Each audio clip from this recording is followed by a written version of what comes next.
सिंध हुकूमत के मंजूर करदा काले बल्दियाती कानून के खिलाफ सिंध असम्बली के बाहर जमात इस्लामी के धरने का 28वां रोज। हाफिज नईम ने एमकेएम की रैली में शेलिंग और लाठी चार्ज की मजम्मत की।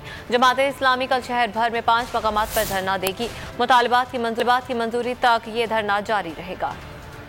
सिंध हुकूमत की मंजूर करदा काले बल्दियाती कानून के खिलाफ सिंध असम्बली के बाहर जमात इस्लामी के धरने, एमकेएम की रैली में शेलिंग और लाठी चार्ज पर हाफिज नईम रहमान की सख्त अल्फाज में मुजम्मत। कहा सिंध हुकूमत ऐसे इक़दामात और तर्ज अमल से बाज रहे जिससे लसानियत और अज़बियत को हवा मिले। इस अमल को बुनियाद बनाकर जलाओ गिराओ की सियासत को दोबारा शुरू करना, पार्टी की बुनियाद के ऊपर हड़तालें करना, अब शहर इसका मुतामिल नहीं हो सकता।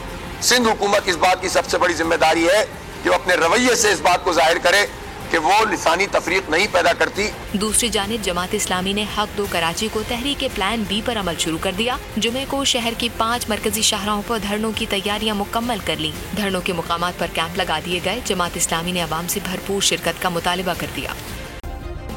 सब्सक्राइब करें और बेल दबाएं ताकि कोई खबर रह न जाए।